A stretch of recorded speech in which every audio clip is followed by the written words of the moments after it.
It's Claire here from JH Coaching.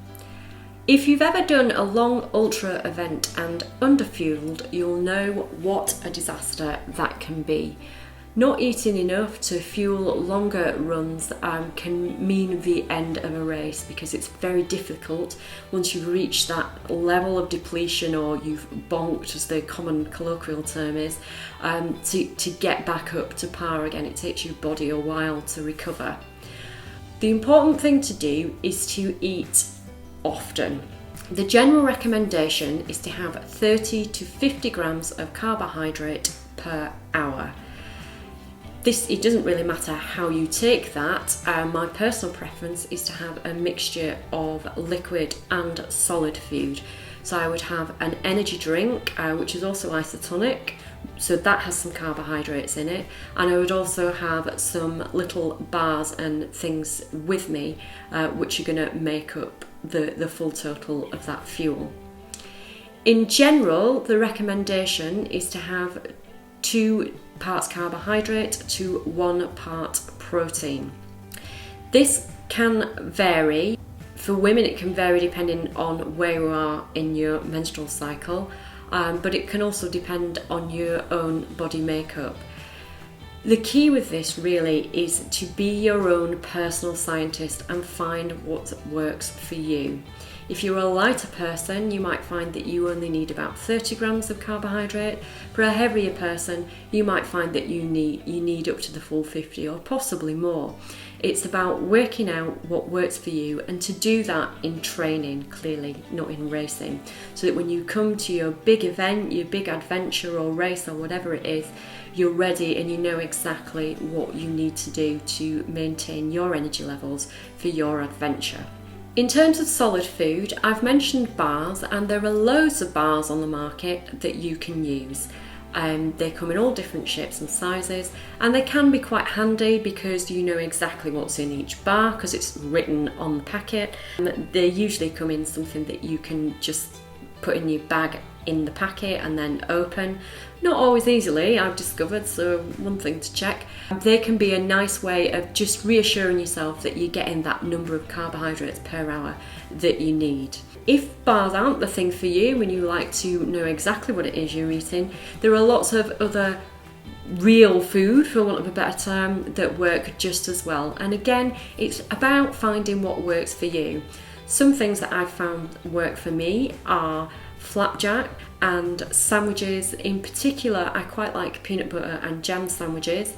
What I tend to do is make sure I have flat bread, or I squash the bread flat. It just seems easier to eat that way for me. I don't know whether that's just a personal preference. It's also easier to carry. I also know from personal experience that having lots and lots of sweet things all the time really doesn't work for me. I do need some salty stuff in there too.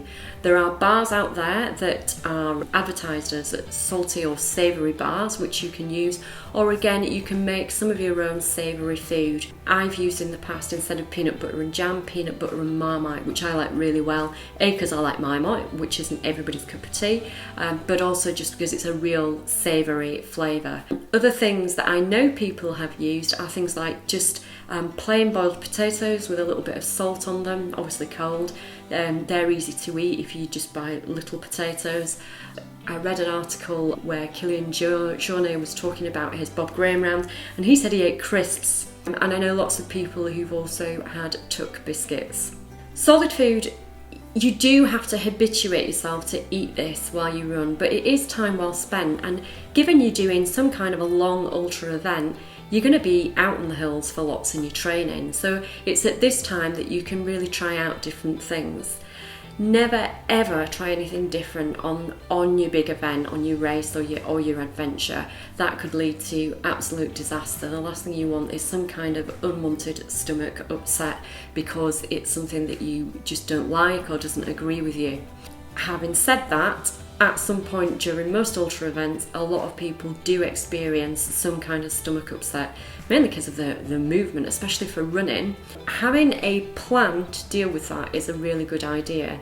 If you know that you're getting some of your energy from your liquids, well, that's a bit of a fail-safe. So if all else fails, you know that you can carry on drinking, and that's going to get some energy inside you. Other things that people have tried is sort of semi-solid food. Things like milk or plant-based milk if you prefer, yogurt or plant-based yogurt, or even milk or plant-based milk puddings like rice puddings, custard. And of course, you don't have to chew, you can almost just drink it down.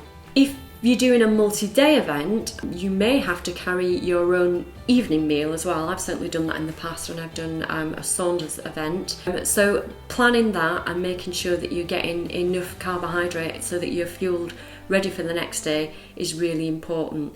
And also things that aren't going to be too heavy. There's no point thinking, oh, I love baked beans, because a tin of baked beans is not going to be fun to carry around for the first day of your mountain marathon. In the past, what I've used, because I'm vegan, is this TCP soya mince that is dried with something else that I can literally just add water to. This means I don't need to worry about having loads of gas. I can just have a little small fire or whatever, boil the water, and once the water's boiled, my meal's made.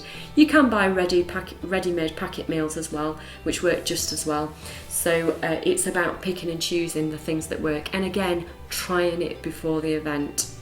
So the main message is really to take from this today is be your own personal scientist. Try things out, find out what works for you in terms of frequency, in terms of the amount of energy you need, and in terms of the kind of things that work for you. And plan ahead. So make sure that you've got all the things you need for your big adventure, that you've laid them all out so you know what you're going to carry, what you're not going to carry, and that you've fully prepped any support crew so that they know exactly what you're going to want at each stop. It's no good them getting the wrong brand of chicken soup if you only like Heinz. That's not going to help you get through your event. Let people know, and then know exactly for yourself what it is you're going to have on the way round. A good idea, if you're not someone who's very good at taking on fuel, is to put an alarm on your phone that beeps, either with a little message. Lots of smartphones now can do that. Lots of smartwatches can do that, saying eat now. Or if you've got people supporting you along the way, get them to tell you haven't eaten, eat something now. And have a mixture of things that you can take from that you know agree with you, so that you don't get too bored and you're sort of motivated to eat. Also put those things in a place that's easily accessible. The last thing you want to do is to not eat because you can't be bothered to stop to dig down to the bottom of your rucksack. I quite like putting things in my side pockets so I know that all I have to do is unzip and eat. Also some Ultra clothing these days has some nice handy pockets that you can put things in as well. So do eat regularly. Do plan and train to eat, train your stomach to eat things and to take things on, and do make sure that you have things that you like and nothing new on the big day. If you like this video and you want to learn more about ultra running, endurance training, then do subscribe. You can click the bell and then you'll always be notified when a new video pops up and you'll never miss one. Happy running and happy eating while you run.